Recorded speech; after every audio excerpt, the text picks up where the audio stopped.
اللہم صلی علی سیدنا محمد وعلی آل سیدنا محمد وبارک وسلم۔ تمام عاشقان اولیاء کرام، بالخصوص حضرت سیدنا محمد عمر نابینا رحمۃ اللہ تعالی علیہ کے عاشقوں کو خوشخبری دی جاتی ہے کہ 107واں جشن عرس مبارک ہے حضرت والا کا۔ حضرت والا کی شان تو اللہ اکبر، ہمیں کیا بیان کریں۔ حضرت والا، میں ان کو کہتا ہوں سید الشہراء، تمام بڑے بڑے اکابرین بزرگان دین، تمام ان کے کلاموں پر، اشعاروں پر قربان ہیں۔ حضرت کا مقام وہ ہے کہ اللہ اکبر، ہمیں کیا بیان کریں گے۔ حضرت کا مقام ہی مقام ہے۔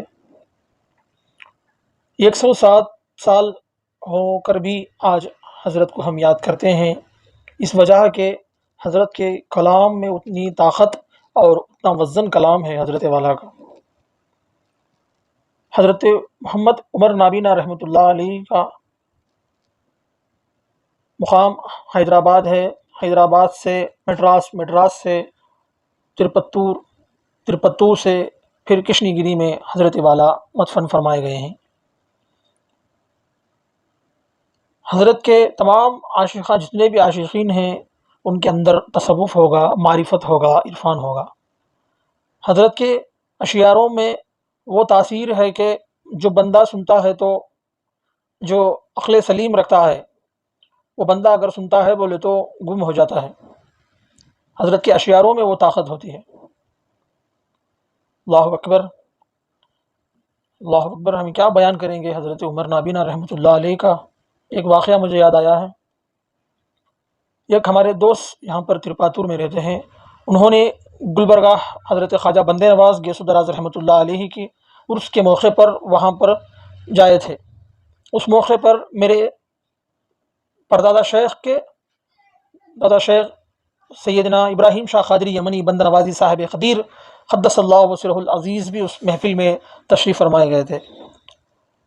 اس موقع پر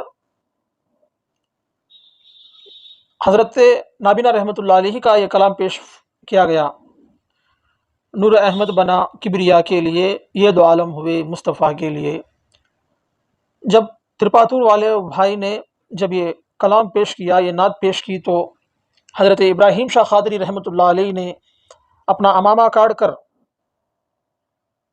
اس کلام کو سن کر، اس نعت پاک محمد رسول اللہ صلی اللہ علیہ وسلم کو سن کر، اپنا امامہ شریف نکال کر ترپاتور والے وہ شخص کو باندھی گئے، قربان ہو گئے اس کلام کو سن کر۔ اللہ اکبر، نعت میں ہی وہ اثر ہو تو تصوف اور معرفت کے جو کلام ہیں اس میں کیا طاقت ہوگی، سوچ کر دیکھیے۔ حضرت نابینا رحمۃ اللہ علیہ کی تمام ہندوستان میں بہت سے عاشقین ہیں، بالخصوص ترپاتور میں سب سے زیادہ عاشقین موجود ہیں، اور اس آندھرا اسٹیٹ میں بھی حضرت کے عاشق بہت سے ہیں۔ کڑپا شریف اور اس کے اطراف جتنے بھی بستیاں ہیں، حضرت کا تعلق حضرت مختار پیران رحمۃ اللہ علیہ کا جو سلاسل ہے، اس سلاسل سے حضرت کی نسبت جڑی ہوئی ہے۔ حضرت کو اللہ اکبر، انشاءاللہ اگلی دفعہ اور بھی مزید حضرت کے تعلق سے انشاءاللہ ہم بیان کریں گے، اور لوگوں تک حضرت کی تعریف کو پہنچائیں گے، حضرت کے خدمات کو پہنچائیں گے انشاءاللہ۔